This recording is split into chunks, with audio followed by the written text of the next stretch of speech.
meninggal setahun yang lalu. Orang tua saya tidak menginginkan saya menikah lagi karena beranggapan saya sudah bekerja. Saat ini saya sudah dinikahi oleh rekan kerja suami, Bu ya, yang beliau sudah beristri. Sejak suami meninggal, suami yang baru ini selalu menyantuni saya dan membantu saya. Saya bersedia dinikahi karena beliau adalah orang yang baik dan mampu untuk memiliki 2 orang istri. Karena sang suami sangat sayang dengan keluarga dan tidak ingin menyakiti istri pertama, orang tua saya juga tidak ingin saya menikah lagi, dan saya juga ingin menjaga pandangan dari banyak laki-laki. Jadi kami sepakat untuk menyembunyikan pernikahan kami dari keluarga. Yang ingin saya tanyakan, apakah yang saya lakukan ini salah? Karena kalau saya beritahu orang, pasti tidak setuju, apalagi kalau posisi saya menjadi seorang istri yang kedua, Bu ya. Baik. Yang harus difahami oleh semua bahwa ada satu kebutuhan manusia yang cara menyelesaikannya sangat spesial. Kalau urusan makan, jika Anda biasanya makan nasi jamblang, ke Jawa Timur Anda bisa ganti nasi rawon. Akan tapi kalau urusan syahwat, nggak ada kecuali dengan cara pernikahan. Keinginan seseorang dalam urusan syahwat harus pintunya adalah pernikahan. Maka jika orang sudah punya hajat untuk menikah, nggak ada lain lagi kecuali dengan menikah, karena jalannya hanya itu. Maka kami sampaikan, jangan ada di antara kita yang melarang orang untuk mencari yang halal pernikahan. Sebab kalau tidak dibuka pintu halal, khawatir yang kebuka adalah pintu haram. Nggak ada yang melarang. Seorang ibu yang sudah melihat anaknya sudah dewasa butuh hajat pernikahan, jangan Anda tunda-tunda malah nanti masuk zina. Atau seorang anak melihat ibundanya, mohon maaf mungkin suaminya, bapaknya meninggal dan sebagainya, tapi dia secara umur masih membutuhkan pada laki-laki. Seorang anak nggak bisa melarang itu. Begitu juga bapaknya. Bahkan ingat, seorang anak wajib menikahkan orang tuanya yang punya hajat kepada menikah. Jika orang tuanya nggak mampu, tapi anaknya yang mampu, wajib menikahkannya. Karena apa? Ini hajat pribadi yang harus dipenuhi, tidak bisa diwakili siapapun. Maka sebetulnya orang tua Anda nggak berhak melarang itu. Kalau melarang dengan dia bisa, tapi harus menggantikan siapa? Melarang dengan dia, barangkali ada alternatif lain, kan begitu. Sementara kalau dia tidak punya pilihan lain, maka Anda menikah dengan siapapun yang bisa menikahi Anda.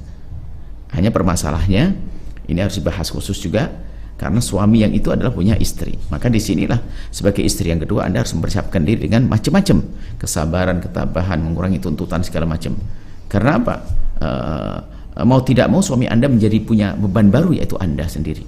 Maka Anda pastikan Anda tidak akan jadi beban suami dan tidak akan mengganggu sedikit pun apa yang selama ini didapat oleh istri Anda, istri yang pertama.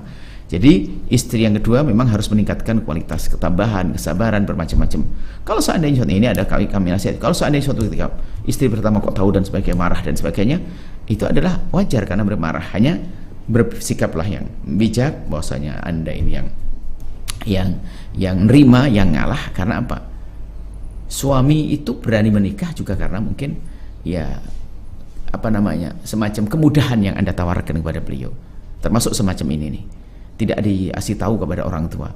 Mungkin kalau dikasih tahu juga kadang-kadang suami tidak berani maju, cuman karena Anda berani mengatakan tidak usah kasih tahu orang tua, ayo kita menikah, sehingga laki-laki menjadi berani menikah. Sehingga karena pertimbangannya juga banyak mungkin. Yang jelas pernikahan Anda adalah sah, kemudian langkah Anda itu adalah juga tidak disalahkan karena Anda punya hajat pribadi.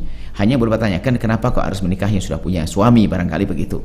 Kalau kenapa tidak yang berjaga misalnya, barangkali Anda mengatakan sudah terlanjur dekat dan sebagainya, sudah terlanjur menikah. Kami sampaikan pernikahan Anda adalah sah dan Anda tidak memberitahu orang tua karena orang tua melarang, tidak memberikan penggantinya, maka itu bukan suatu yang haram. Karena apa? Bahkan di dalam Islam, seorang perawan pun jika dilamar oleh laki-laki yang satu kufu, kemudian orang tuanya kok melarang, maka larangan ini bisa dilanggar karena wali namanya wali adl. Sebab kalau seorang perempuan sudah ketemu kufu itu artinya sudah dia bisa menikah dan hajatnya akan terpenuhi. Jadi begitu pentingnya urusan pribadi ini, sampai istilah wali adl dalam pernikahan. Tentunya dengan catatan bukan bapak orang tua sudah memilihkan sang anak berontak, ini kurang ajar namanya. Enggak, ini orang tua melarang, nggak pakai alasan, pokoknya nggak mau nikah kamu, malu aku menikah, belum waktunya menikah, nggak mau nikah. Kalau tidak pakai alasan maka boleh dilanggar. Artinya kenapa? Karena kebutuhan pribadi. Kalau tidak, zina dong, masuk haram. Tapi kalau seorang tua memberikan pilihan, apalagi secara zahir akal kita lebih bagus, kok ini membangkang, berarti terlalu jatuh cinta dulu, inilah cinta yang haram yang menjadikan orang melanggar orang tua. Tapi kalau kasusnya adalah memang orang tua betul-betul tidak mau menikahkan, sementara Anda seorang wanita ada gambaran calon yang kufu, maka Anda boleh menikah dan orang tua tidak perlu menikahkannya dan seterusnya.